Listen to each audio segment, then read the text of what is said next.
Welcome, everybody. Welcome back to Tablebreakers. How you doing, sir? What? I'm here. Okay. I'm alive. Connell is off on assignment, doing his fatherly duties. So he will not be joining us Did tonight. somebody call his daughter a mulatto again? I have no idea. Somebody get me some camera footage from Pekin. We got to see the hate crime in progress. No. But and of course Jade is on leave, so hopefully his work will slow down and he'll be able to rejoin us. So let's see. We are going into our second week of talking about espionage and spycraft here. So yeah. Who wants to lead this one? Speaking of spycraft, I'll start the round robins. Back 2006, 2003, somewhere around there was a game called Spycraft using a D20 engine. Any of you gents play that? Sadly, no. Really? Nobody had a chance to run it. We have so many other games to play that getting back to Spycraft is just, it's there. It's like, hey, we all want to play it, right? Who wants to run it? Nobody. What are we playing? Everything else? Okay, cool. Someday when we're all dead and retired, we'll be able to actually play this. Cool. Yeah, that's the thing. I'm looking forward to retirement because, I'll be able to do stuff like that. No, you won't. Your wife won't let you. My friend, you misunderstand. My wife is an accessory. She's a piece of my inventory. You say that spoken like a true Skeletor. I will work on this sometime this week, I promise. Still looking at it with lots of love. Is that the Evil Lynn? I love Evil Lynn. Do I have to? Never mind. I'll be quiet. No, there was a game called Spycraft, which was a really cool D20. Back when D20 meant like, hey, there's some money behind this. They had a lot of books. They had a lot of options available. They put out a lot of stuff in 2002 to 2004, if I remember right. And Alder Rock Entertainment's the one that made it. And they had a really neat setup to where you were creating a spy, and you had different types of spies. One was a wheelman, one was a face, it was just a generalist, like modern, but action movie modern. Not like, oh, I'm a homemaker. Oh, I'm a college student. No. You were badasses. And you were doing badass things. And that's exactly, if you're going to be playing an RPG, at least in your first leg of gaming, you're going to be playing a game like that. Like, I want to play Barbarian. I want to play Fighter. I want to play Necromancer. Shit like that. The same thing, but with modern trappings. And it was a very well put together system. They made a 1960s environment for a campaign with a lot of different books based on that. Let me see if I can find this, because it was a really cool thing back in the day. But when I talk about back in the day, like, you guys are like, oh shit, Grandpa Bruce is talking about back in the day again. Hold on. If Grandpa Bruce is going to start talking about back in the day, he needs to take his meds first. Well, it had the vitality. It had the vitality and wound point system that started off in Star Wars D20, which was really cool. Let's see here. I'll present this. Spycraft. And this is the original, if I remember right. That's what it. Oh, that's the 2.0 version. My bad.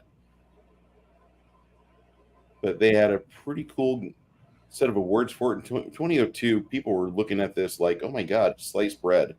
It's delicious. And so they had the basic version of the classic, which has vitality and moon points. You had races were replaced by departments. Mechanic would later evolve into more of a semi-meta department before being used to model non-human types. You had modern-day skills for computers, electronics.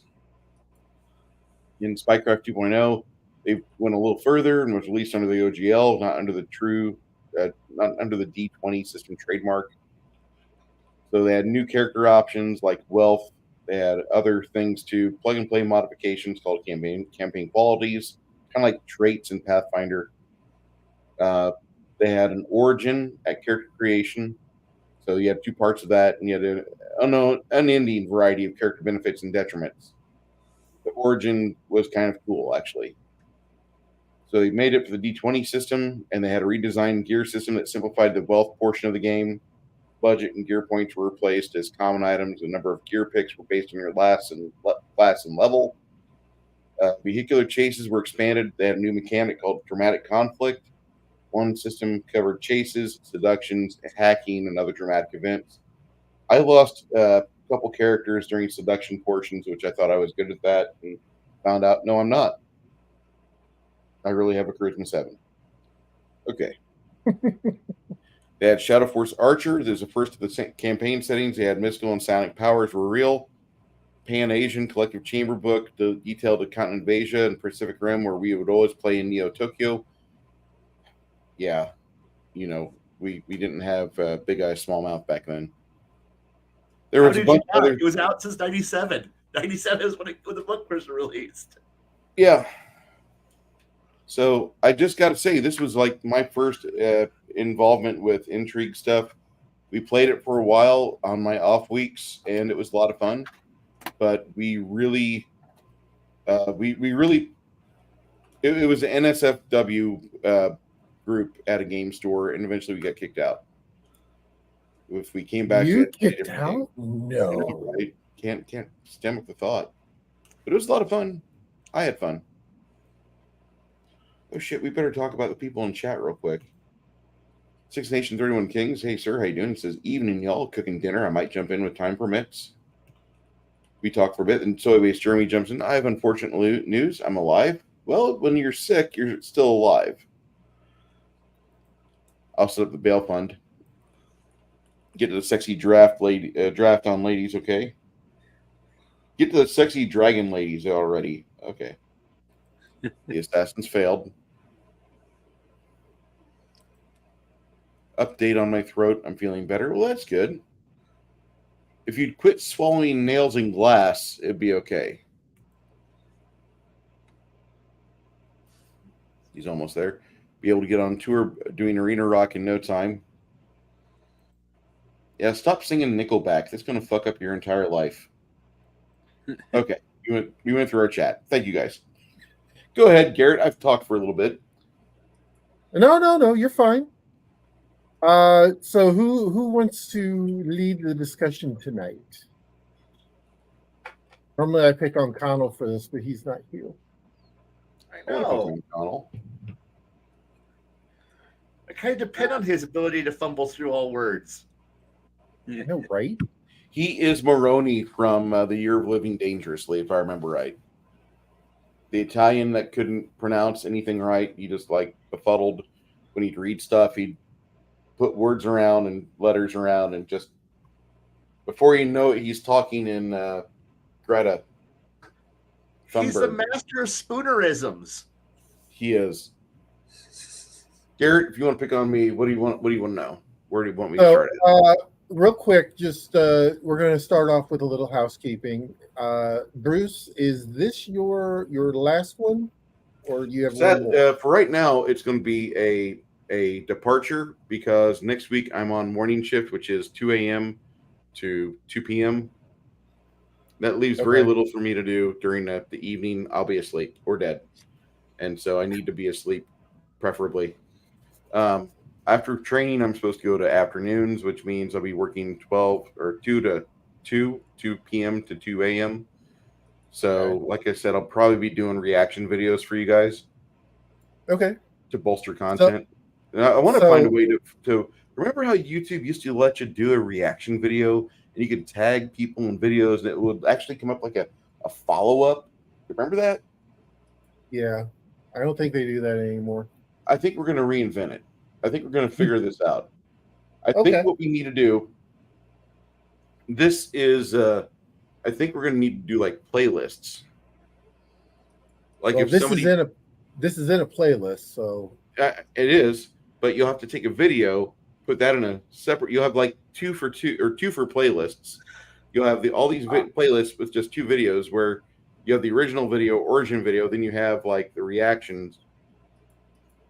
you could probably set that up. That's no problem. So for the housekeeping side, the actual Tablebreakers podcast channel is going to be the main channel going forward until Bruce comes back. So make sure you do subscribe to that. The links are in the description down below. They're tiny URL type links. So make sure you do follow everyone.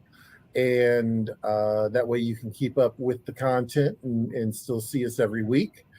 And that being said, so with the espionage and things along those lines, I'm going to start with our resident guru who has an opinion about everything, No. Kai. I don't know. Mike was here. Well, when it comes to like espionage and stuff like that, I tend to look at Kai a little bit more, just because he's got the brain for it and the way to incorporate it. So, what type of organizations do you like to have on both sides in order to facilitate the players being able to dive in to more of the information gathering and the espionage and information brokering? Honestly, like we can go everything from little private. Let's see. If I'm doing something more fantasy, I hate to say this because I hate the organization, but there's always groups like the Harpers. I hate them, but they are the fantasy bullshit organization that if you need a group of idiots that do stupid things and gather intelligence and try to be useful, you got them as an example. I've used them before. I've also done, because I've played around with various, departments of, it's like, oh, hey, you're going to deal with groups that are be the prototypes of what will eventually become the CIA, OSI. You got the ABVER. You got the various intelligence organizations that are out there. Because there's always been somebody who's gone out there and been a spy, and brought people in. I mean, it's never been formalized really until more recently because the world, it's hard to be organized. There's always a spy master somewhere, and honestly, most players don't need to know about the higher up. So, as it's good to have all that shit, but depending on how much they're wanting to get into it, I'll go somewhere as far as just a handler who's there to take. Who's just there to feed you information like a Bad Johnson from either Shadowrun or Cyberpunk, who's just feeding you information, or up to here's your division chief who's going to give you all your marching orders and just go, this is a problem, solve it, and that is the entire because I know most players are just, I'll be honest, simplistic, and their ability to problem solve is apply force to forehead, repeat until problem solved. So you can just give them a simple job of, I need you to go over there and blow the fuck out of that damn building and or thing I don't like of value. But if I got competent players, I can go so far as as this one individual's been spotted. Find out what the fuck he's up to. Find out what he's doing and make their life miserable. And then give him a budget. And then walk the heck away and go, that's your problem now, not mine. I got too many other problems. So, but I also, God, there's so many. I've done so many of these and so many ways of running it that I'm trying to pin down, because I've had players at street level, street level, disposable thug level, all the way up to players who are sitting at the head of an intelligence organization going, oh dear God, what do I have 5 people and 100 problems. How do I solve this? So, can you narrow it down some? No. Or have I given you a good opening salvo? You've given me a beautiful opening concerto.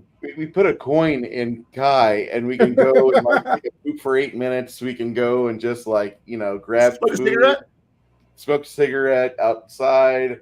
We can go, for those of you that are infidelists, you can go fuck a neighbor's wife or something. I mean, whatever. You got all the time in the world. He's painting miniatures. Just kidding, Kai. I love you, bud. It's okay. It's my job. Want direction on something. I think what I'd like to see is whenever you're doing your first act of your campaign, not the session 0 bullshit, because everything starts at 1. First act, honestly, is just pulling them in. Is giving them a first taste of the kind of job that they're specialized in. Because your session 0, 1, whatever, the early, when you're trying to have your GM version of foreplay with your party to figure out what they enjoy and what they're good at. Eventually you might find out that this particular group is really good at infiltration. Then you start feeding them the infiltration jobs and working them into that problem. Then again, you might get your party might be fucking War Daddy and his crew of badasses, and you give them this is your job. Take this, blow the fuck out of B. Go. Just be respectful to Lafayette Pool. That's all I ask. I am. He's amazing. Although the part where he gets into a fight with Joe Louis, that was great. Yes, but no. But like I said, but occasionally you get parties that they're not good at infiltration. They're not good at doing anything subtle. Their job is to be. You fly them in, you drop them off, you hand them 400 pounds of angry putty and say, make problems. And they will. And the problem goes away. And it's beautiful. And it's you realize that sometimes you need a team of people whose entire job is to remove problems, and that's your party. You don't give them the subtle jobs, but their job is to, you have the impossible mission of 5 to 6 of you need to go up against the entire fourth army and need to blow up the one thing that matters and then get the fuck out. You got your party's that. But then again, you might have a group of players who are utterly fucking useless at combat, but they're fucking geniuses, and they're sitting here as your Q division going, how the hell do we drop a bomb the size of a semi-truck on top of that guy's forehead? And they'll design your fucking weapon for you, and you sit there and go, these guys are the crazy motherfuckers who are going to go out there and turn a bomber into a flying machine gun and then drop a bomb on something. Go, take care of the problem. And they will. So it really is what was that? I was about to say, I've always viewed that particular type of player kind of like a Professor Farnsworth from the Black Hole episode. Well, I suppose I can give up one of my super weapons. Yeah, and still be the most feared scientist in the known universe. Right. And the thing is that's half the fun. But you can't just I'm sorry, early while you're still in the foreplay section of your campaign, you really can't just go, I want you all to be James Bond, when you got a bunch of fucking nose pickers who drive howitzers around and go, yeah, no, these guys can't do that. but I want them to be able to single-handedly, but I want you to fight Cobra. Their ability, after all, there's like over 140 of you motherfuckers who have names and code names. You all get to have your own special powers, and you know what? One of them might be you have a talking parrot and shoot laser pistols. Fuck you, you're part of the team. Get on the boat. But you don't know that. People are like, how do you start on Adventure 1? You fucking don't. You gotta give them some fucking like borderline, borderline shit. I hate to go back to Men in Black, but you need to have Will Smith chase down an alien and then punch it to death in the street and go, that man, I want that man. That guy right there. Welcome to the organization. And you pull him in. Meanwhile, you got another guy. He goes, all right, I have disabled 400 death traps and solved an ancient Incan problem.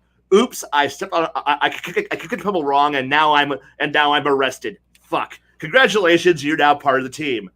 What did you do wrong to be here?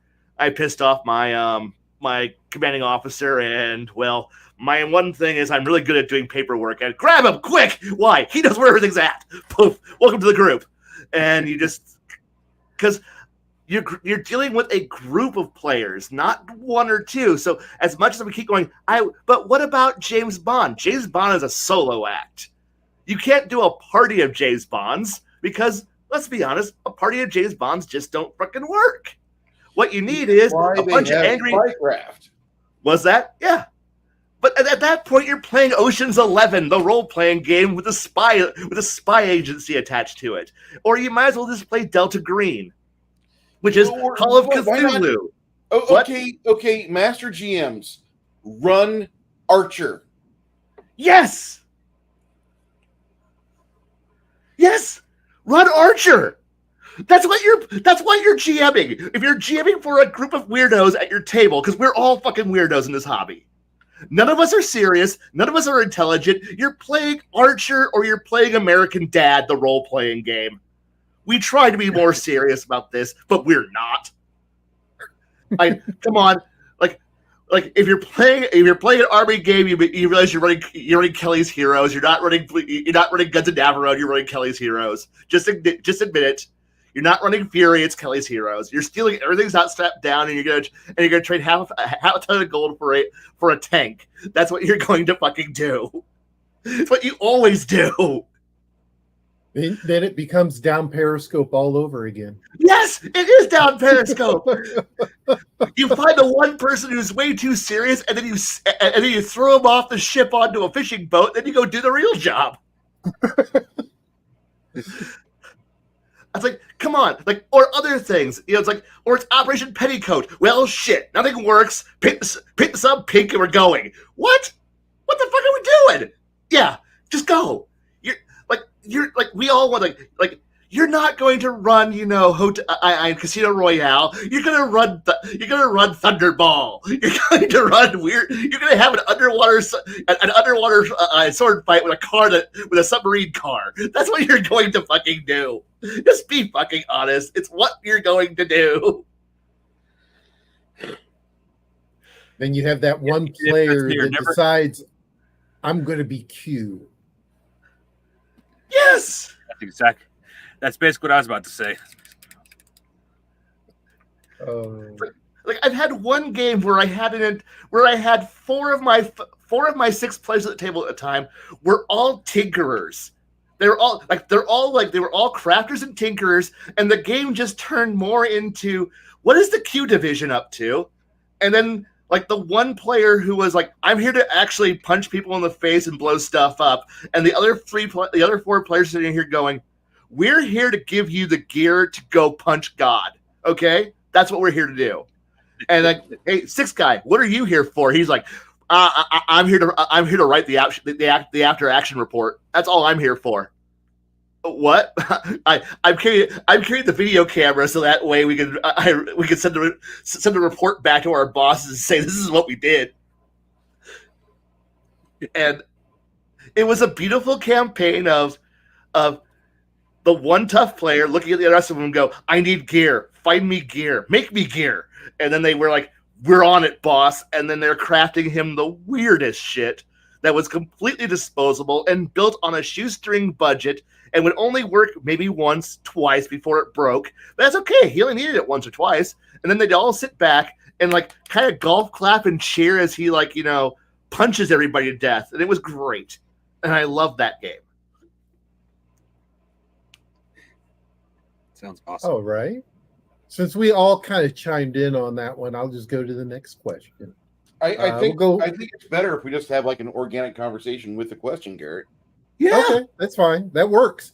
Okay, so Jade! Woo, you're living.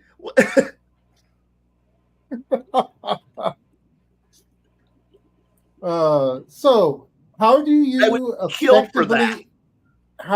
effectively integrate espionage elements into the game without overshadowing the other aspects of the game? How do you keep it from just consuming the entirety of the game? So, like, if you're playing like a fantasy style, how do you keep from the espionage set from overshadowing it, or even looking at it like your Traveler or 40K type, the sci-fi type, or in any type of game? I think at that point, you don't let the players actually be the spies. You let the players be the recipient of the spy information, or let the players find information and details and then pass it off to a known person whose job is to be their OSI representative. Like, do you have a guy who is the known spy dude? Like, he is the guy who they all look at and go, "Yo, guy in charge of intel, tell us things." And then you periodically go, "Hey, while we were on the job, fighting the the bandit lord of the East and all this stuff, we found that he had some cryptic secret plans and paperwork." And then you just go, because you've established him in the past, you just kind of go, "This is the guy who knows things. Pass it off to him." And make him somewhat trustworthy, because otherwise your players will just bypass the entire thing and do it all in-house anyway. And at that point, all you're doing is espionage again.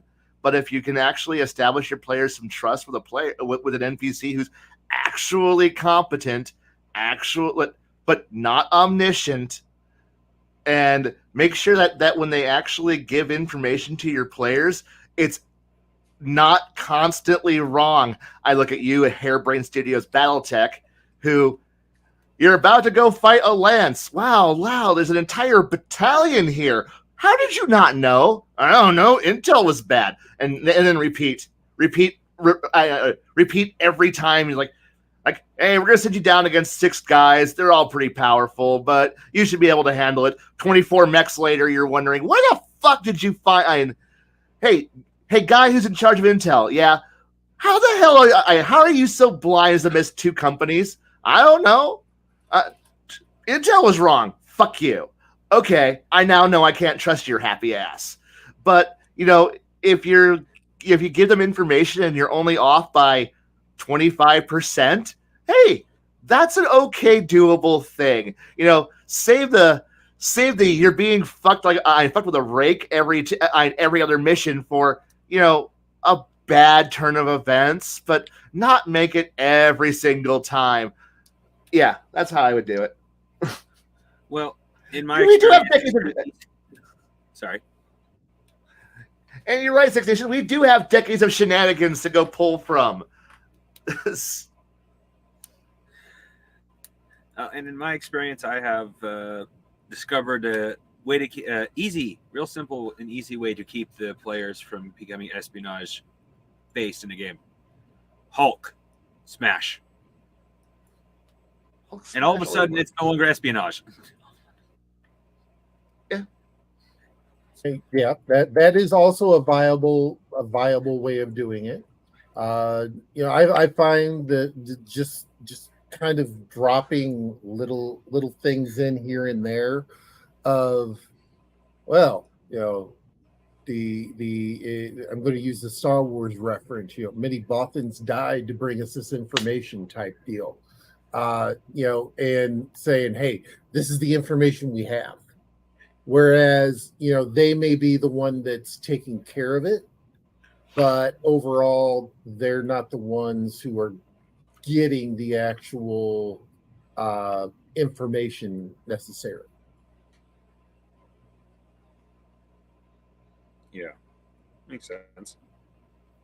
Probably better than mine, honestly. Well, and truthfully, that they're the ones that are winding up, actually using the information to do whatever needs to be done. So that's like the big thing there.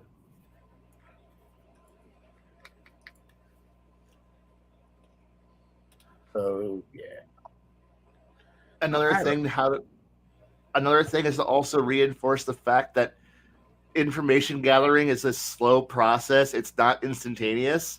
So make sure that if you don't want it to be a focus, give people that thing that says, hey, I need time to process this, and then wait, the requisite 3 days to 3 weeks for delivery.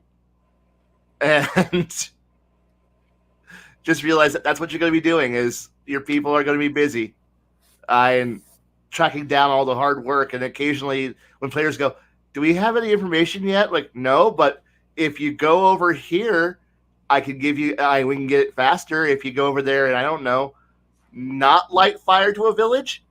I heard light fire to a village. Good job. Go. But fire good. Fire is a fantastic motivating tool. You'll be surprised how fast people move when they're burning. Yeah, I had a question for the panel this evening. Go for it. Go ahead. When you're playing in a setting that has magic, how much magic do you allow for an espionage type campaign? So I feel like magic can quickly get out of control in those type of games.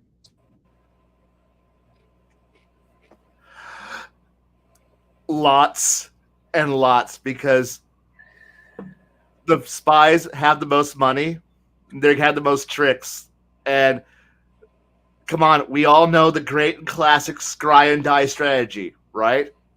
You've all heard it, you've all done it, I hope. And if not, thank you for being the odds and being a decent human being. But let's be honest, most of us are not decent human beings. So scrying is a fantastic thing. This is why there's certain rings that, rings of non-detection that should be freaking mass-produced, standardized, and handed out to everyone on the planet because of value.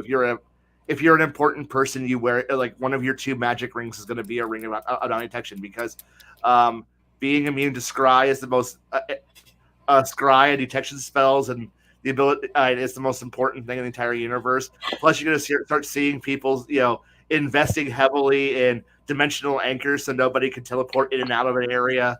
You're going to start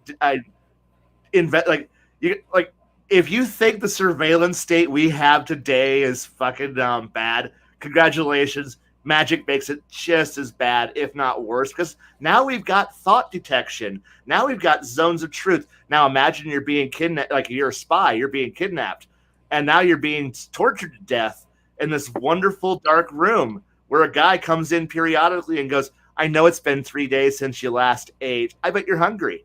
Now, I know your willpower's probably shot, so I'm going to start casting some spells that are going to reduce your willpower even more. And I'm going to now set up the truth serum. No, that's chemical. That chemical's unreliable and will possibly kill you. And I can't afford to kill you yet. No. What we need to do, we need to get the Strippers Guild involved with this. Oh God, yes. Our sweet whisperers just give them in their ear. Oh yeah.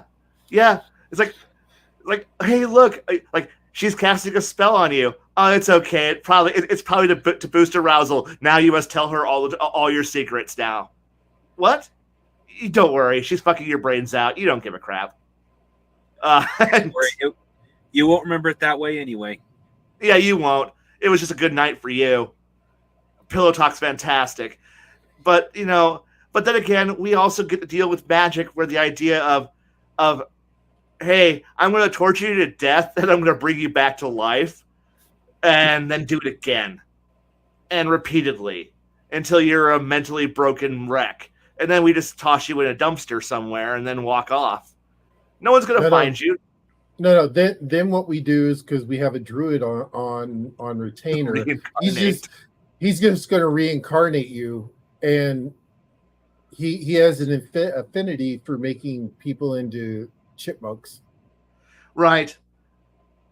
Like, you're reincarnated in a new body, new voice. Your mind's the same, but no one's going to believe you when this little when you were this total chat of a dwarf badass, but now you come back as this little halfling shitwagon, and then run up to your bosses and go, "I'm so and so." No, you're not. Or you come back as a half orc. Yeah. Or a goblin, and then you run up to your friends thinking that they're going to help you, and then you get plugged with enough firepower to make sure there's no corpse left. And you're a goblin. Nobody gives a shit about what goblins say, so they're not even going to take the time to cast Speak with Dead. They're just going to go, it's one more dead gobbo, and then problem solved. It's gone. The thing that was bugging you, the traitor is now a dead corpse, and nobody will ever see it again. It's the best buyer disposal tactic you'll ever find. And you just walk, and it's a low-level spell. No, I haven't had to dispose of NPCs before. This is not a tactic of mine at all. I have never done anything like this before. Ever. Not one bit. Never. That you'll ever prove. Hey, Hungar. Hi there, Hungar. For $2, Hungar, the Starvarian, says, "Hi, everyone." Hello. While you guys talk, I'm going to pull up Hungar's shirts real quick. Okay. We can pimp the shirts.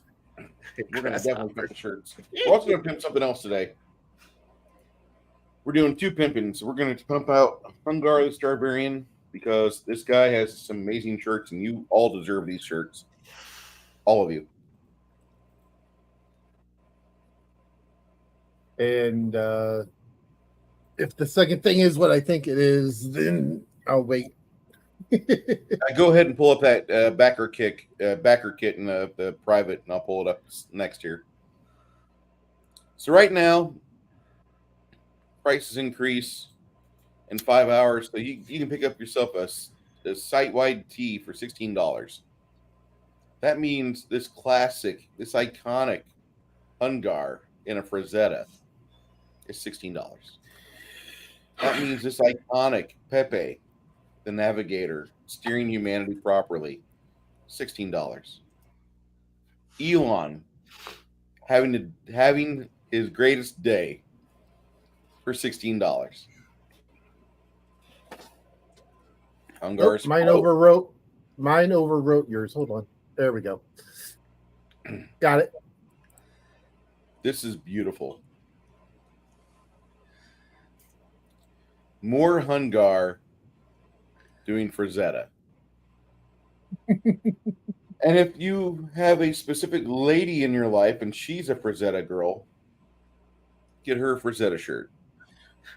See how it's indented. It's convex. Concave? Convex. Convex. Here we go. It's something. It's nice. That's what it is. Hungar is a shield entrepreneur. I want to see a Hungar shirt with his head put with it's a Hungar power armor, muscle suit armor. That'd be pretty cool. I may have to get this because it's funny. Yeah, I absolutely love that one. I keep forgetting to get it. I might have to while it's still on sale. But the fart squirrel is where I'm from, everybody will see that shirt and laugh because everyone will agree. We have a lot of skunks around here. While you're at it, go to Hungar's YouTube and subscribe. It's free. And you get notified sometimes that he's live.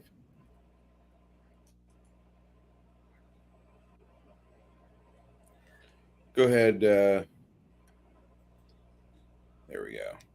And then we have our good friend Bear, who was in the chat earlier. We are working on a date tentatively. We are going to be doing two games of this. He's going to run that for us. The first one's going to be on the 21st, and then the second session will be on the 4th. So, yeah, we're going to be there. He is 100% funded. Make sure you go check that out. It is a what you would call a neo clone of Marvel superheroes from back in the 80s, or as many of you may call it, phase rip.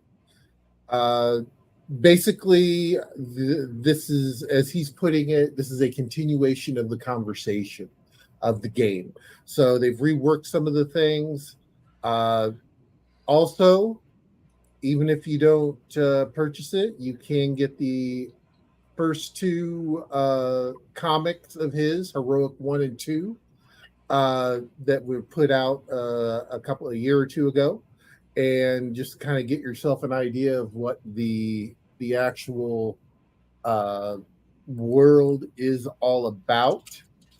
So definitely check that out. The pledge levels are here. You do have the I think we've already hit the unlock of the Shadows of Chaos, which is going to give 10 sample heroes squaring off in a 3-act adventure that's going to be coming out with this. And we've also unlocked the print on demand view for the POD backers. The next one, and I believe they have hit that, if I have seen this correctly.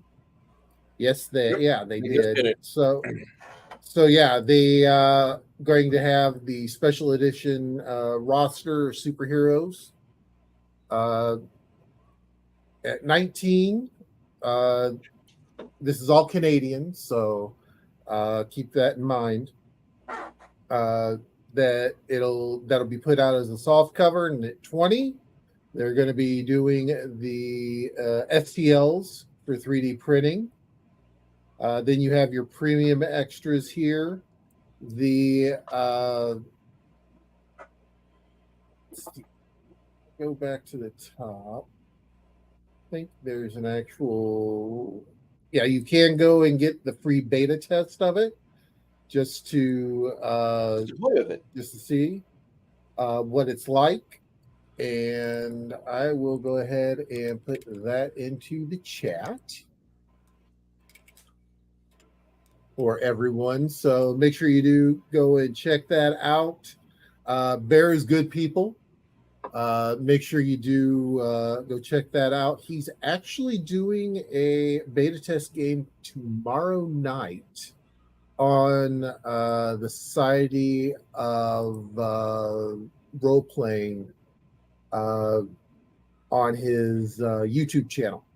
So make sure you do go check that out if you kind of want to see how it plays and whatnot, and everything. Make sure you go check this out. And yeah, there we go. That's what I was looking for, the pledge levels. So for $25 Canadian, you can get the PDF. For $50 Canadian, you can get the print on demand plus the PDF. That's what I got. And it is the soft cover. For $70, you can get the hardcover. Now, one of the things is that you can do for add-ons is you can sit down with the digital team and come up with a hero or villain and it will be introduced into the world with the sit down, get it all done, and then the artist will actually draw and ink it up and everything else. So definitely definitely make sure you do. I believe it would be inking up too. Yeah, full color art and color and character profile and PDF for you. So basically, they'll sit and figure everything out, and it's actually fairly easy for character creation. And make sure you join Super us on the simple. 21st. Make sure you join us on the 21st, where we'll dig in a little deeper with that, and we'll go over that with Bear, and he can go a little bit more in detail with us. So uh, definitely make sure you do check that out. Make sure you do go and back that. Uh, Bear is one of us, and he is. It's something he's very passionate about. Even if superheroes aren't your forte, the way this game is set up, you can pretty much do anything with very, if you want to think very mutant-esque type powers, if you want to do like an X-Men type game, if you want to do like a Marvel, a classic Marvel, classic DC, things along those lines. So yeah, the definitely make sure you check that out. So uh so the next question, let's see. What are some of the pitfalls or challenges that GMs can encounter when running espionage themed sessions, and how can they be overcome? I would like to say that you always have, when you're running an intrigue or espionage style game, you have to levy to the player that your character is stressed at all times because he's not off. Like most of us, we understand. Like when we're at work, like we're there, we're filling fry orders, flipping burgers, filling up drinks, or we're in school and we have to take notes and we have to pay attention.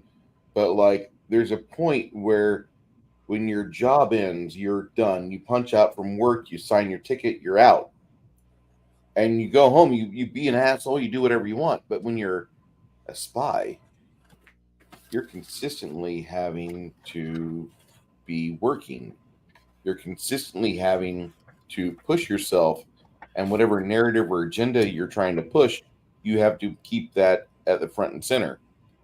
So the things you want to do, not going to happen. Can't pop open your phone and play Clash of Clans just out of the blue. Can't like decide to go see a movie out of the blue. You got to be working.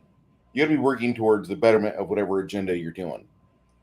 So that's something that you have to kind of push onto the players. Like, there is really not a retirement plan here. I hope you understand that. Maybe I'm wrong. Maybe if there's a real life spy out there and you'd like to debate me on that theory, but go ahead.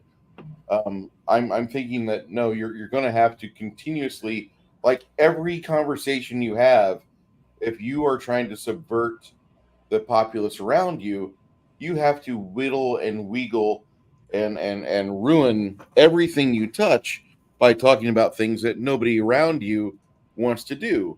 Like, you're trying to tell everybody, I think we all should be good citizens and push our shopping carts back in the shopping corral when we're done shopping. And people that don't, they're just bad Americans. And I think that would be one minor way to kind of, here's your person that's trying to convert your local neighborhood to a nanny state. We're all doing this for the greater good. Why aren't you part of the greater good? The greater good. Yes.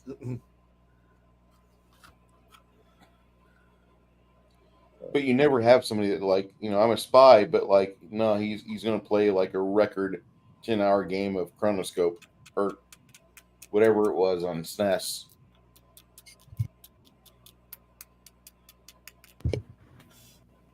He's not going to do that. No. PCG, what are your thoughts on this one? Repeat the question, please. What are common pitfalls and challenges for GMs when you throw in some espionage sessions, and how can you overcome them? Well, I haven't had too much experience with espionage stuff, admittedly. I never really played it, but I think I would think the movie Red is a good example of both. Retired and Extremely Dangerous. Bruce Willis, Helen Mirren. Red. A lot of the pitfalls end up being, well, once you've reached a certain age, what do you do? Like Bruce saying, what do you do? Do you actually retire? Do you keep going? And when you are active all the time, when you are young and active, do you give your player a nemesis that he has to deal with later? Is it just a monster of the week type thing? Does your character have a significant other, like Bruce Willis? Do you have to work around the fact you have to keep someone safe, or train them to be a spy as well, like he did, so they can defend themselves? So when it comes to getting around the pitfalls, it's in the end, it's kind of a cop-out answer, but the GM has to be able to be creative, because any pitfall could come up at any time, and the GM has to be able to think their way around it. I don't think it's the GM's responsibility to think their way around it. I think the GM GM-based pitfalls, player-based pitfalls, the player is responsible for. How's that? The player is the one that has to navigate. The GM is going to GM tomorrow too. That is fair. But as not playing much spy stuff, this is all theory crafting, and Red was one of my favorite spy-ish movies, so it's the only one I really can go for a good basis off of. You know, if you want to test yourself as a GM, what I would recommend is you would run a Palladium game of just like regular folks, right? Just create some Robotech pilots, but don't let them get in a suit. You know, let them get in like regular clothing, and let them go on some R&R. But when they're out, supposed to be relaxing, they find out that like there's somebody pretty, heavily embedded in the SDF or whatever timeline you're running in, and they could make it to where it's a fairly exciting adventure, but they would be running around a resort planet or a resort area trying to stop somebody from having a transfer of information from an unknown individual to themselves. And you can make that either a 3-act one-shot advert, or you could turn that into a whole campaign where the players don't really get back to whatever their HQ may be.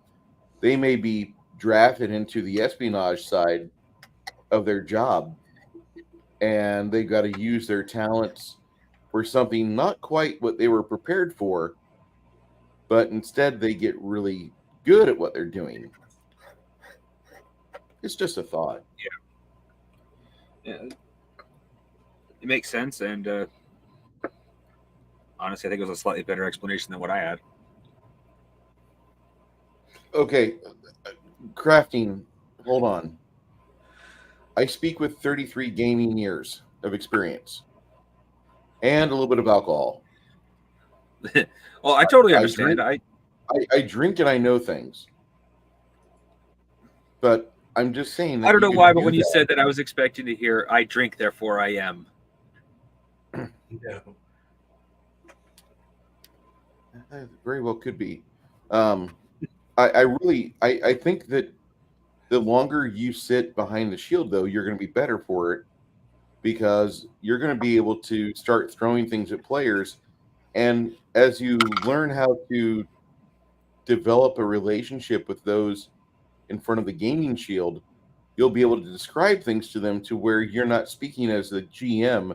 You might be speaking as one of their characters' friends or as one of their characters' relatives, which is always a way to guilt people into doing stuff.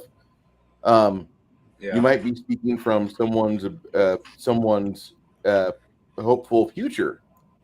They meet an attractive lass while they're on the ski slopes of Geneva, Switzerland. And while they're out there, I mean, they start seeing that there's a conspiracy, and it leads them to the exotic city of Stockholm, or something of that nature, or maybe they have to go back to Neo Tokyo. I don't know. I don't know how you want to run your game, but you're gonna have so many opportunities to do stuff like this, and you can have it in a campaign to where it's been largely like action and breakneck adventure, but you have these organic moments where you can throw these at the players and you can discuss with them the things that are going on and potentially goings on. And as that session continues, it turns into this organic development of just some harebrained scheme you had where you like had an offhand comment and now you're 3 adventures deep. As the players try to figure out, is this a red herring or is this like a serious threat to our very existence and the life and order we know? And that could be something that would propel you into reading other novels for just the experience of knowing that. I mean, I know you're probably not going to pick up Robert Ludlum, but I would recommend at some point you pick up Robert Ludlum because he does Cloak and Dagger really good, and you can alter the story plots and the beats from those books to the people in front of you on a mixed system that uses D100s and D20s without a whole lot of taxation to your mental facilities.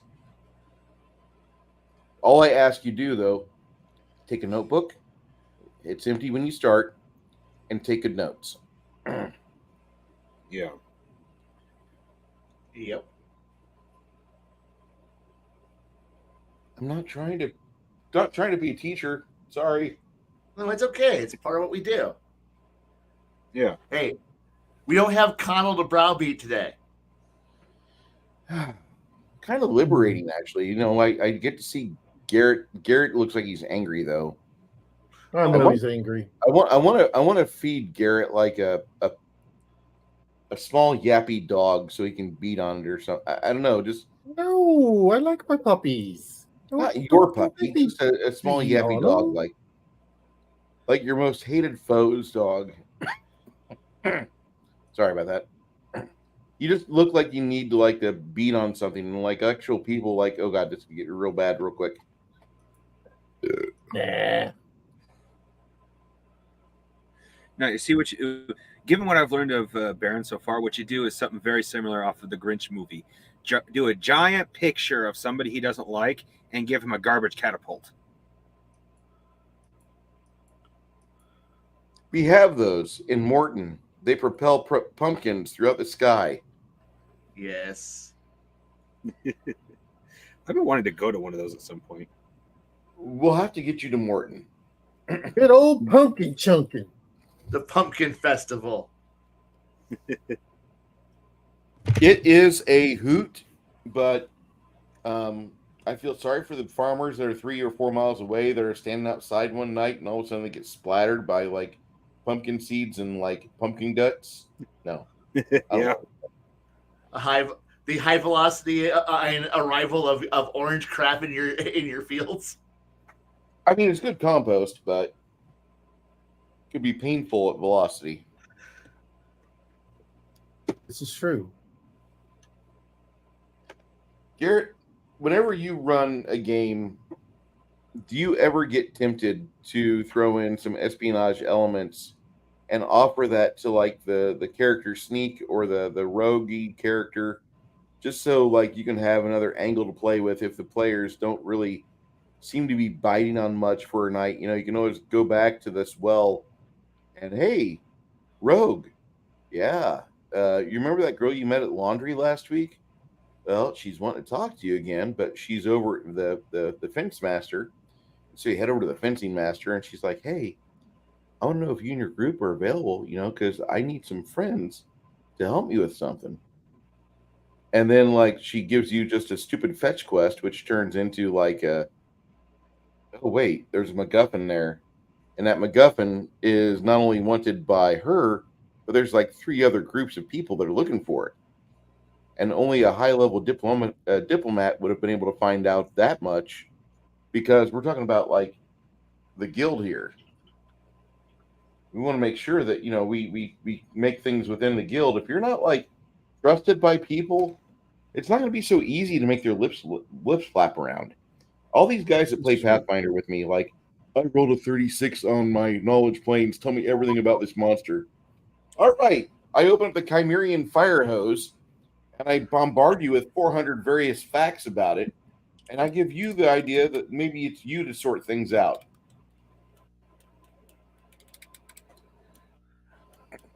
With You know, me, here's the I thing.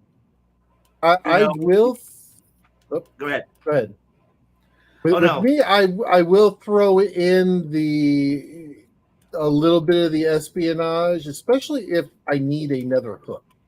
That's the thing. You have to read the table.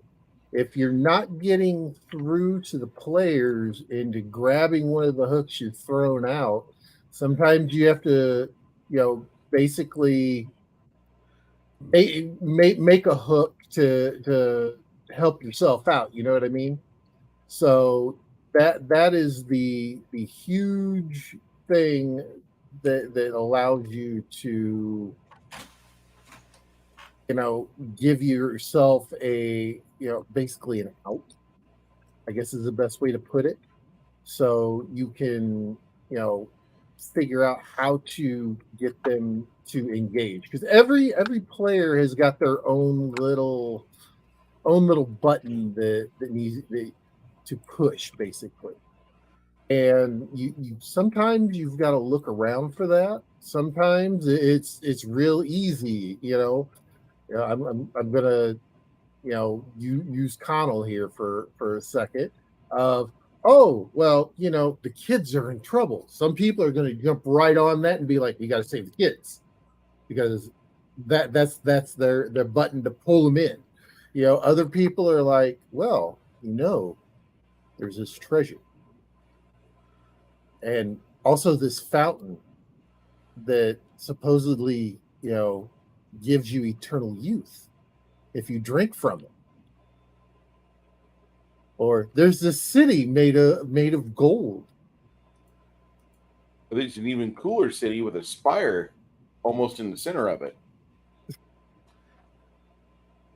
But I mean, you can use you have to find the hooks, and if you can get the players, especially if you have a player that loves to be a knowledge monkey, that is one of the best ways, because they're like, "Oh, I could do this. I've got the skill set for this," and then all of a sudden you have them.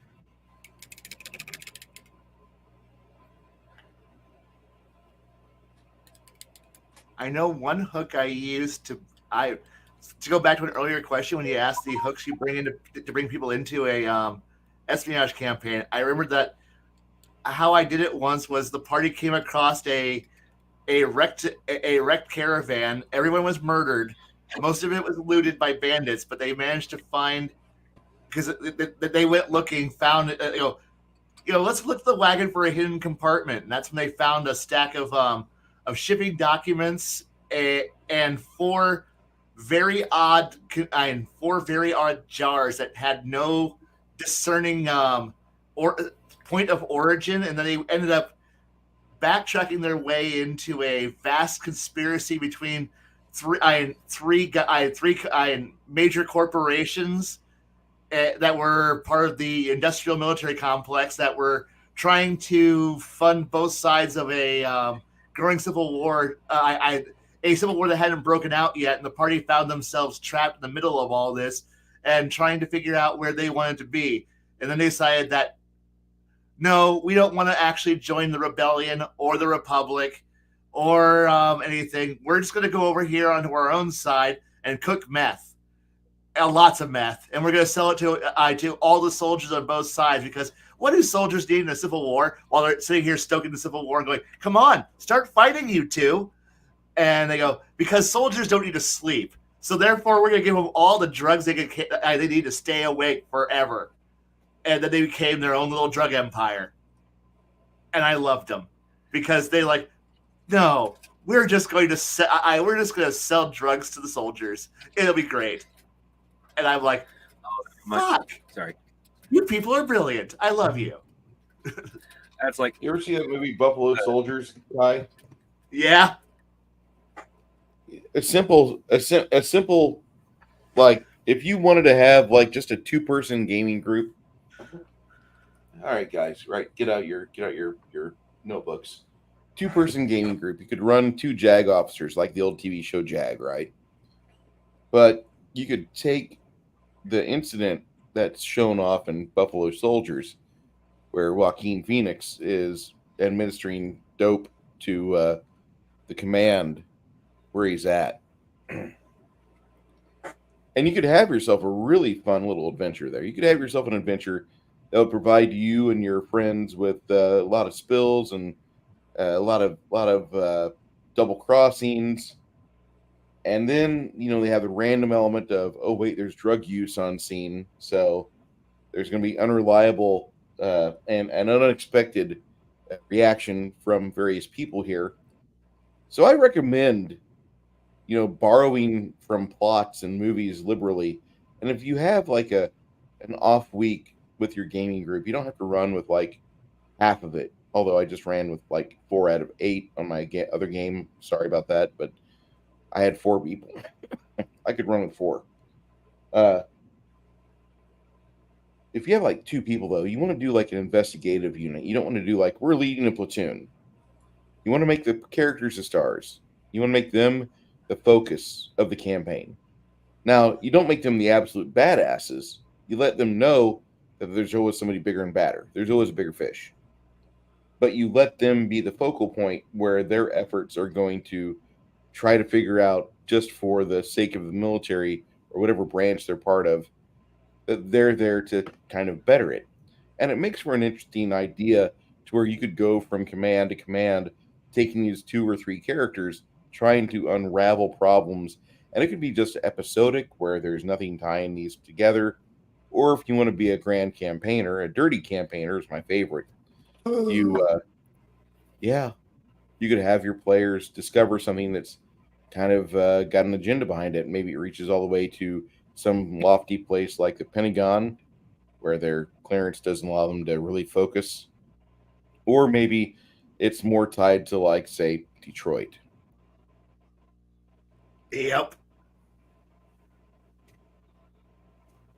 Detroit used to be the headquarters for my CB detachment, which is why I bring that up. Garrett, come back. No. Who's going to run things? I require supervision. I know, right?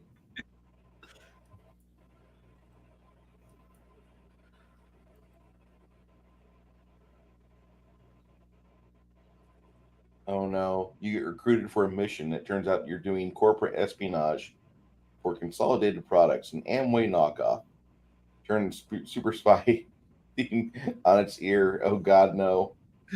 Just remember, you can't actually just remember, when it comes time to confront your enemies, you can't actually kill them, or maybe you can, but don't use anything that leaves a body behind, because we can't get the cops involved. Well, the thing is that if you're running against like an Amway knockoff, you go to people and you tell them things like, I don't think you're really trying so hard. I think you've gotten out of it. I mean, show me your book. Who's been your 3 circles of focus this week? And let them draw their little circles of influence. And Tommy led to Brenda, Brian, and Timmy. Timmy led me to Garrett, Reba, and Mac. But Reba brought her grandparents, and then like 19 people came to the meetings, and we all thought the vacuum was really impressive. Wait, was that too much? I'm sorry. I only caught half of it because my camera turned off for whatever reason, and then I had to close out and come back in. I'm Your terrified. camera's like, there's enough of that. We're gonna do Yeah. radio now. I'm terrified that anyone knows how Amway works. I was involved with their subsequent version, and I don't like it. You liquidate an enemy, then you got to use a corporate approved cleaned products and leave a positive review, and make sure that you advertise and you share and subscribe, and you do all the things. Make sure you put this out on X, even though X is not an approved corporate server. You do want to put your review out on X, and don't forget, go to Urban Spoon for their brother's hot dog stand, and make sure you give him 1 star because that guy doesn't put any relish on his dogs. He's a communist. You know what game would be best for espionage, I think? What's that? Paranoia. Oh God, yes. Paranoia would be good, and even looking at some of the other ones out there. Actually, let's make that in the form of a question. What games do you think are more suited for an espionage type, either campaign or that would really help your game along? Oh dear gosh. May I ask what era would you what era / genre would you prefer? Yes. Okay. I will point towards. I will always say a Legend of the Five Rings for any Asian Japanese based RPG, or hell, just adapt it to anything in the universe. I love that game. It works. I will also. I used to be that way to Mutant Chronicles, but I've realized L5R is a superior system. It is. It's so simplistic. It's so easy. With a little bit of work, I can probably slap together some schools, some insight ranks, and some stat adjustments, so that way you can figure out what your insight ranks are and be able to run with it. Because honestly, any game you can play with 10d10, and that's all you'll ever need, is a good game. Plus, addition is so easy. No successes. Just can you add and hit number? Yes. No. Good. Go. Other games I would also say I will continue to point towards. I like Delta Green. It's just a good game. I enjoy it. But then again, I like Government Overreach Simulator. I will also point towards anybody who ever wants to play Mage the Ascension as a technocracy, or hell, as a traditions, and prepare to. How much can you get away with without the mundanes and normals figuring out what's going on? Which the whole point of espionage, anyway, is fighting a shadow war. Well, you're fighting a shadow war against reality, and reality's sitting here with a hair trigger going, try it. I can do wonders. Try it. And you're sitting here waiting for Paradox to punch you in the face because you haven't convinced reality that the masses that you're actually amazing. So therefore, you have to be subtle. What's an espionage game? Subtle. You're doing the work of you're doing the most important job, either freeing humanity or continuing to protect it, or depending on which propaganda you want to push. Because dirty, fucking, filthy traditionalists are all fucking scum reality deviants and need to be punished for existing. Yeah. But no, I said Mage the Ascension is definitely a great game for if you want to run a great subtlety campaign. Honestly, I would really avoid D20 based games. Even though every game of Cyberpunk and Shadowrun degenerates down to who has the most rocket launchers, those two could potentially be good, but let's be honest, they degenerate down to if it's a stealth mission, if nobody lives to say we were here. And Traveler / Twilight 2000 / 80 2300. You know, the whole freaking it all uses the goddamn same rule book system almost. Are also good for if you screw up, you end up dead in 2 shots if you're lucky. So don't screw up. Are good games for that. I would say Morrow Project Yes. would be a good one. Just because you've got to get the lay of the land in trying to figure out who's doing what where. Another one I would say would be Vampire the Masquerade, because Yes. that is all about information. That game is a all about getting the information. Yes, there are, oh, I'm going to rip things apart, but still, you have to have information behind you. And I was going to, and you actually said the 2 others that I was thinking of, which was Cyberpunk, whichever flavor you prefer, and Shadowrun, because with those, the same thing is that you've got to figure out if especially like in Shadowrun, if Mr. Johnson's going to send you into somewhere where you really, you're probably going somewhere where you shouldn't be, and then trying to figure out, okay, can we cut a deal? Same thing with Cyberpunk. With Cyberpunk, if you go into any of the courts, you're going to be trying to figure out the exact same thing. I don't have any real experience outside of Palladium. I do know it is possible to do an espionage campaign, but you got to make sure the players know beforehand so they can do occupations that will work with that, because there's a lot of non-espionage occupations, which is all I can really see. I mean, I know that Paranoia, like you guys said, can be a spy espionage type game, which I had a copy of it.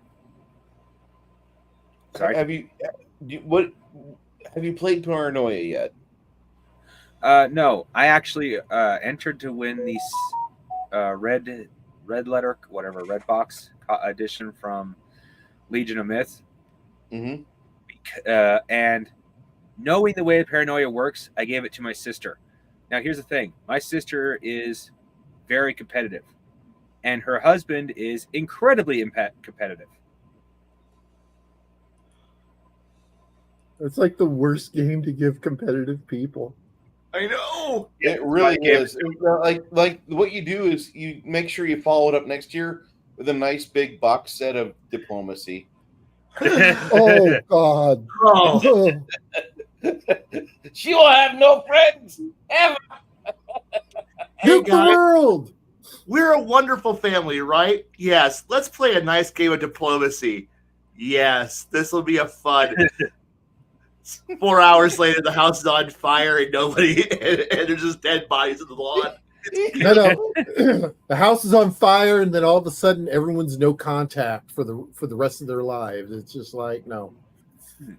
Finally, I never have to talk to any of you fuckers again for the rest of my life.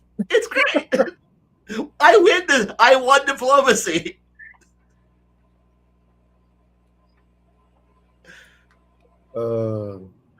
Bruce, what's your takes on this? On what? Him getting Diplomacy for his sister? That'd be awesome. No, what games would be best for like an espionage type, either campaign or to enhance the game? I would say Paranoia would be my first choice, but nobody wants to play that because too many slapstick games got personal. So take that to a con and play it there. That way your regular gaming group filled with softies and thin skins doesn't get all butthurt about it. You could play if you don't have Paranoia but you want to play a good one. There is an actual D20 game called Spycraft I outlined at the beginning of this episode. Spycraft is fantastic. Spycraft has various settings, has a lot of different options available. It is a D20 product, so expect skills and feats, but it works very, very well. And whichever version you use, 1.0 or 2.0, you're going to enjoy that. My third choice for espionage, I'm going to go with the Star Trek Prime Directive because we played a game with Bill, and he ran that for about 4 sessions, and we were pretty much trying to like the first episode of it. We had to escape from a ship, so like it was lifeboat the first adventure session. The second and third version of the adventure that he ran us on, we were scampering around the surface of a planet while he was using the Army Ranger Survival Guide from 1982 to try to help us try to figure out what plants would be safe to eat or wipe your ass with. That was interesting. And then episode 4 was when all the other pods of the escape pods had met up. We had to figure out exactly what was going on and who was at the center of it, and why was it so important that we just couldn't like live the rest of our life on this pristine but yet deadly planet and retire there. Like, we're only cadets, but you're offering us life here. We could have life here. Fuck, this is Mosquito Coast ranked up to 10. We'll go for it. And like, that was where the campaign ended. It was only 4 sessions. Before 5e, guys, there were campaigns that only lasted 3 sessions or less. It's not just you.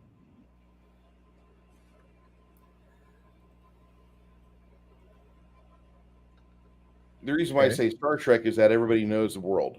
Prime Directive wasn't exactly a simple game, but it did have a very identifiable world. And if you were familiar with the likes of your players and your GM, you had the game in the bag. You knew what to prepare for. And Bill was a lawyer, but he loved his Army Ranger survival book. So I kind of figured that out whenever he broke that. I'm like, we're gonna be playing this for a while. And the first episode was all lifeboat and just survived a planet fall. The second and third episode was like learn how to thrive on planet. And then episode 4 for us was like we started bumping into other teams that they had jettisoned out of the ship, and it fell apart there. But Prime Directive was a lot of fun.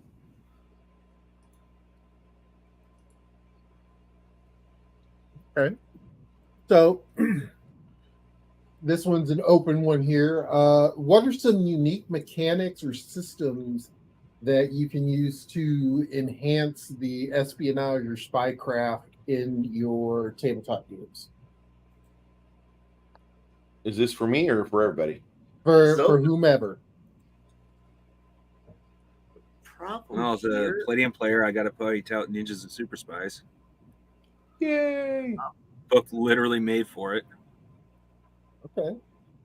I think the only comment I would have towards that is if the game's done right, you really don't need to have a unique mechanic embedded in that's just for espionage. The game engine should be like, since espionage is more of a genre or a series of, or a style of adventuring, you really, outside of like skills and and a good skill set, a good conflict resolution system that isn't just a bounded system that just does whatever the fuck it feels like, and where you can actually have some variety and way of and you have a decent gear list that actually supports creativity.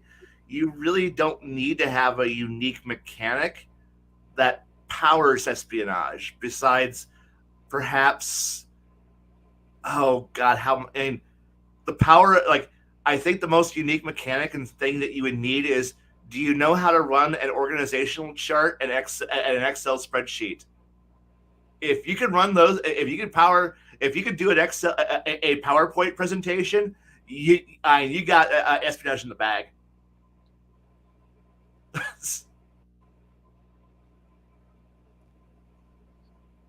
Okay.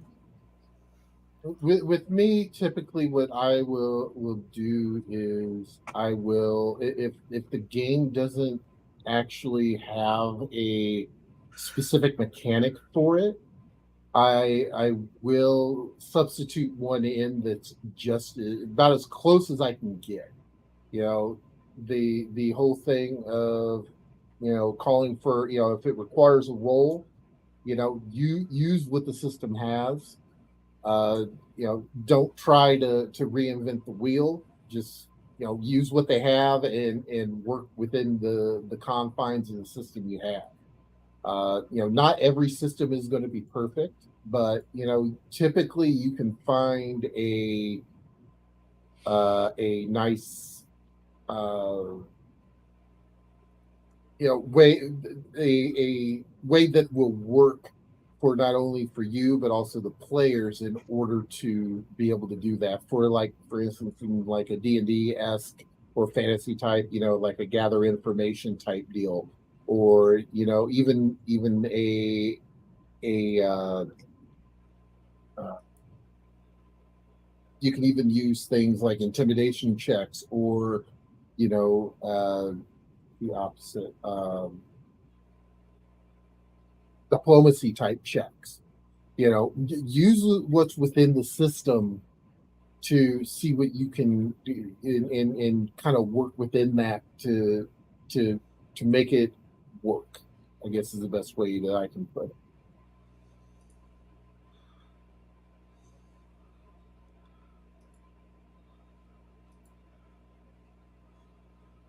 Makes sense.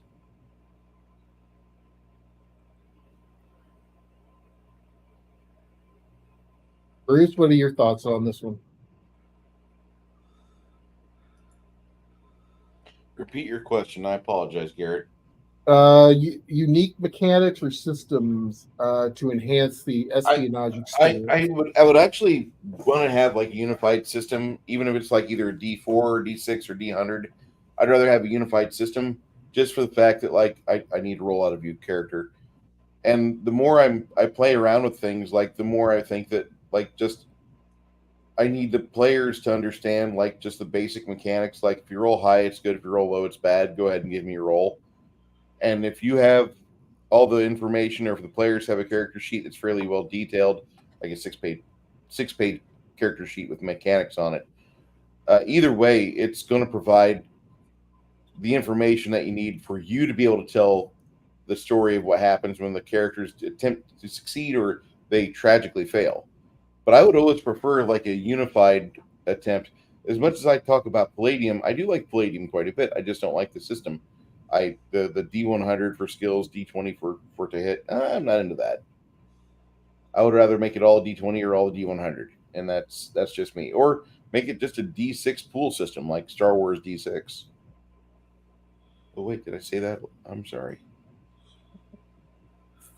I think it enhances it whenever it's just a simple die roll. It makes it easier for you to get to the meat of what you want to run.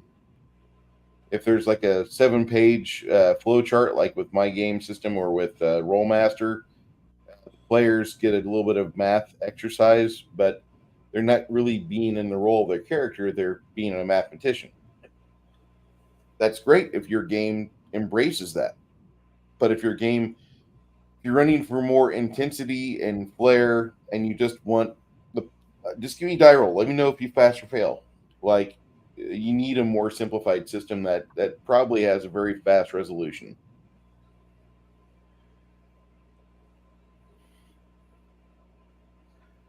I miss Star Wars D6. All right. That is kind of where all my questions are. Does anyone else have one they want to fire out here? Well, Garrett, I'm going to ask you this. If this isn't really pertaining to espionage, this is really just you doing table time. Mhm. And I mean, I like talking about games, but I'd rather game. So time spent gaming is superior to time spent on a panel, most part. What is your ideal campaign you would play? Either as a GM or as a player, but what would you rather do? Personally, I'd rather be a player, just because I don't get a chance to play as often as I like. and the ideal, if you're talking like game system, would probably be first edition Exalted. Can you run Espionage with Exalted? Oh God, yes. Okay, I didn't know. Can I jump on this one? Go for it. Okay. Each of the various aspects, each of the various types of Exalted has a specific type that is all about espionage and intrigue and stealthy manipulation. And then you have an entire faction who is just about stealthy intrigue and espionage. My favorite group, the Sidereals, exist exclusively to play Spy Masters of Heaven. And it's like where we've been talking about mundane things where it's like the CIA deals with I defend America across the seas, KGB I defend Russia across the overseas and internally.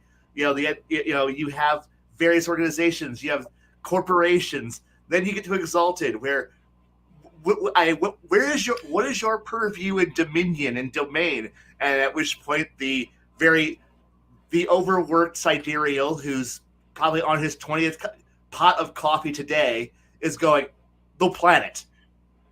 You mean like what part of the world? I deal with exclusively secrets, and there's only 20 of us to do the entire job of the entirety of the world in reality.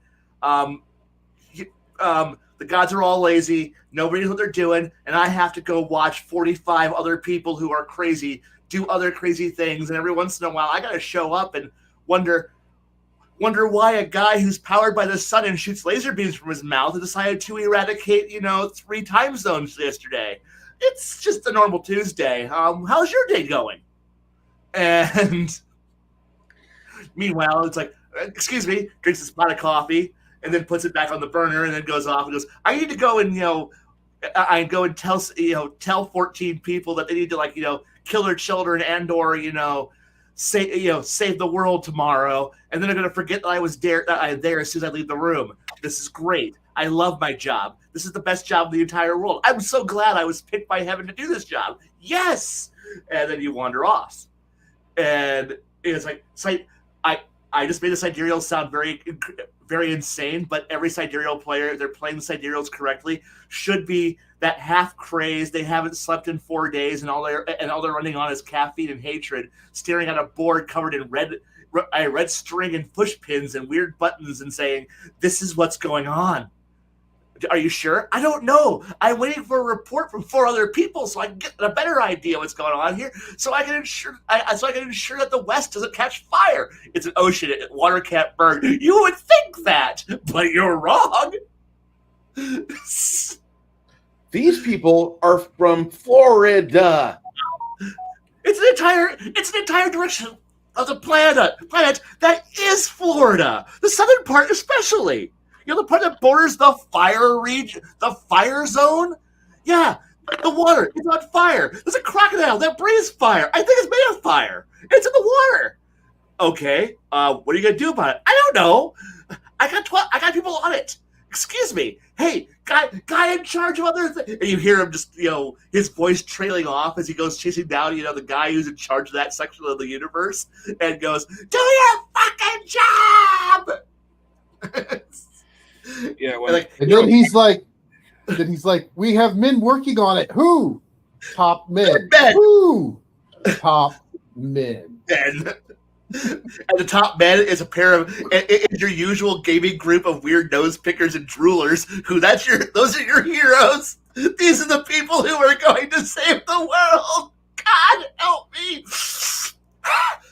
I'm going to fucking kill everybody. I can't because my powers don't let me, but don't worry, I'm going to martial arts punch you. I punch your ancestor tomorrow because fuck you, I can. Kai's initial description of an aerial immediately, I think it was called that, immediately made me think of Homer in the power plant. Yes, the sidereals are definitely at times like that. Oh God. I like Sidereals. I could play Sidereals. I would run a Sidereal like if I could have someone who would run a serious okay, there's no such thing as a serious Sidereal campaign, because the moment you realize that there are 100 people who are running the entirety of the universe, and they're all crazy, and they're all having a little pissy fight over, do we let mortals actually run things, or do we actually like, and then it's like 50 people having a slap fight over what's over should heroes be allowed to exist or not on the world, and meanwhile, the rest of the universe is on fire and collapsing. There are fairies butt fucking the universe, and there's demons who are going, it's all going to be mine one day. It's the dead who are going, I'm going to unmake reality so that way we can be free from the afterlife. And there's a crazy bitch who's control of a giant weapon that can wipe out continents. But don't worry, we kind of like her, I think. Do we? I'm not sure. And then we got, hey, werewolf guy, could you just not eat a dragon tomorrow? No, I'm going to eat a dragon. Could you just not? I need a dragon. Could you wait till Tuesday to eat the dragon? No. Just delay for 24 hours. No. God damn it! Could any of you do anything? Could any of you chuckle fucks not fuck up for 24 goddamn hours so I can sleep? And the answer to the universe is no. Fuck all of you. I'm taking a nap. And then you wake up and the whole universe is on fire again. God damn it! I feel like the maid around here. Can we keep this clean for like 10 minutes? Yes, and the bad part here is that is exactly what a Sidereal campaign is. Solar players get to fuck around and jack off and jerk themselves off and go, hey, I'm the most powerful good guy in the entire universe. I have awesome powers. I'm a hero. Werewolf, the lunar players, fuck yeah. It's like, I'm a giant fucking werewolf dragon, dragon hyena pufferfish hybrid. Yeah, I'm awesome. Dragonborn are sitting here going, go, go, Power Rangers, we fuck everything. And then you have demons who are just going, Green Sun Princess, yeah, we're going to go fuck everybody. And you got a bunch of other weirdos who are all fucking out there, and we're a bunch of emos. Fuck you. Who are you people? We reject time and reality. We reject your reality and replace it with our own. And you're sitting here going, hey, gods who are in charge of the planet, are you going to do anything? Kinda. Hey, gods in the celestial heavens, are you gonna do anything? Kinda. Fuck. I guess I gotta do it all myself. Foomp. And then it's like, but don't worry, I can't, because you all forget who I am the moment I leave the room. Fuck all of you. Fuck. But I like reality. It's where I keep all my stuff. Behold my stuff. And then you've got the Sidereal just sitting there going, oh my god, and then takes out a scroll case and is just sitting there talking to the little spider within. Yeah, I don't know what to do. What do I do? Dear spider, yes, I know, shoulder spider, you're here. I know. I'm going to write you a poem now about how much this guy is dumb. And I need you to take it over to the grand computer that runs the universe, that weaves the fabric of reality, yes, and then go pull that fucker out of it. Whoop! Thank you, spider.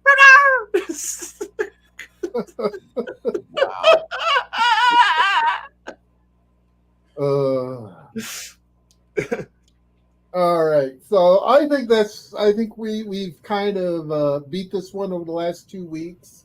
So once again, what we've got is on the 21st,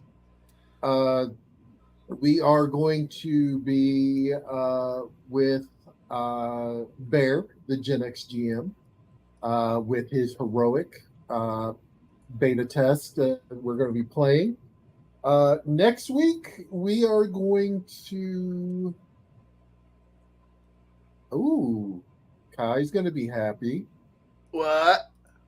We're doing a cyberpunk deep dive. Woo! So we're going to be looking into a cyberpunk, not necessarily the actual game engine itself, but the actual setting of cyberpunk. So we're going to be kind of looking at that and uh, looking at ways to incorporate that into your game or how to run it or pitfalls, things along those lines. So Bruce, what do you got coming up this week? Well, looks like Saturday I'll be doing my normal stream about noontime. This is going to be the beta test group that's doing actually they're more of an alpha test group, and they're doing a campaign as we get everything straightened out with the system I'm running. I just came up with a new theory for the apprentice classes, and I'll be putting that to print here in about 2 weeks. That should be ready. So look forward to that. I'm looking for the book to be about 65 to 80 pages. I don't know. I haven't decided on the font size yet, but it'll be interesting. That's this weekend is the alpha test. Next week is the 15th level group trying to figure out how they can save Archon and Archon the plane where they're at, and figure out how they can profit off this if they do. Now, between then and now, I will be switching jobs on Monday, and I'll be getting an idea of what fatigue is like because I'm going back to 12-hour days. But I do plan on doing some reaction videos based on what I get from you guys. Looking forward to that. All right. Kai, this is a musings weekend. So what do you have on tap for your musings this week with Bruce? Insert 50 cents. I turned handle. Receive topic for 45 minutes. Insert 50 more cents, please. Okay. Is there anything anything that you're wanting to cover? Let's put it that way. I have no idea. I've honestly been busy on trying to be creative, and but as Janet found out by just saying something in my channel, I wrote like 3 or 4 major posts in a row. So honestly, Bruce just needs to give me a topic, and then I will talk, and then somebody else in chat will say something, and then I will talk. And then I will get really passionate, come up with a creative, stupid scenario in my head, live action it out, like I just did with my sidereal going crazy moment, and it'll be a generally good, exhausting 3 to 4 hours of chit chat. Who knows? We may open it up, let people in so they can talk, or try to talk, and then. And then I will continue to consume all oxygen out of the room. Excellent. TCG, what do you got coming up? Nothing this Saturday, but next Saturday I will have a video.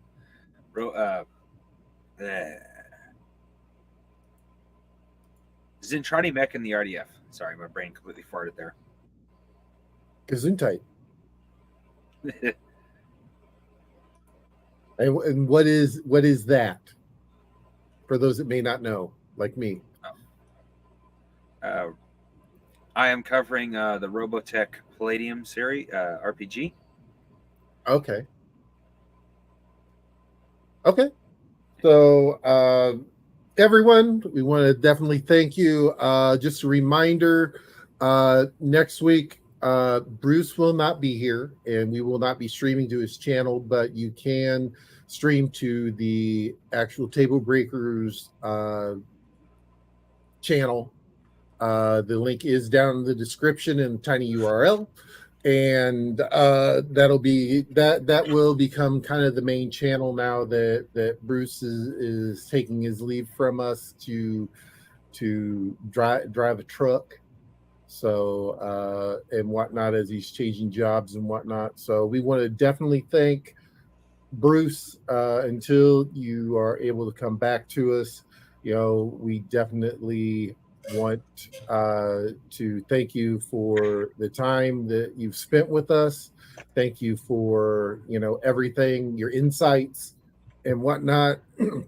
And we look forward to your return when it does become available to you? I will be doing content still throughout the week. It'll be at different times. I'm thinking Sundays, I'll probably have to leave Machini and let him stream with his crew and then get the Discord stuff done earlier in the day with the viewing of whatever. This week, me and Janet are supposed to talk about Star Trek Continues. I'm thinking we're going to do a live video early on Monday or maybe Tuesday if she's up for it. Either of those days. But it not early, but earlier than at 6 p.m. I should be in bed. Okay, but I should be resting because I have job. I like job, but we want to get things done, and I want to probably focus on that for a little bit, and then my 2 days off. I know one of them is going to spend being playing with the system, and as the high level campaign wraps up, I'll be focusing everything I've got on getting this to print. It'll be interesting. Six Nations, it's the same job I'm doing. Just look at it like that. For what intents and purposes, it does provide a few more outages or exits to home ownership and other responsibility, which I've been wanting for a while. I've outgrown this apartment. I love my place. Don't get me wrong, but I need more space. All right. So everyone, actually, Bruce, go ahead and take us out. Before I take us out, I started Tablebreakers because the Gatekeepers idea I had was not a bad idea. It's better in Jade's hands. And I wanted to kind of have a group of people that were really familiar with each other talk about things in gaming. And a lot of the items I had on my bullet points, I got checked off with this. And I even got some good people in the chat like Lady or Six Nation 31 Kings to follow us and be part of our streams and be part of our extended family that we choose. I really appreciate that. We brought in Fat Man's Corner, the crafting gamer, as one of our first, I guess you'd say, like 6-seaters, because Shadow was doing really good, but I kept watching Shadow's numbers, and Shadow, I like him. I think he's doing better without. I know this sounds weird, and some people are like, "You guys boot him out." Hold on. Look at the streams he does. Look at the numbers he pulls.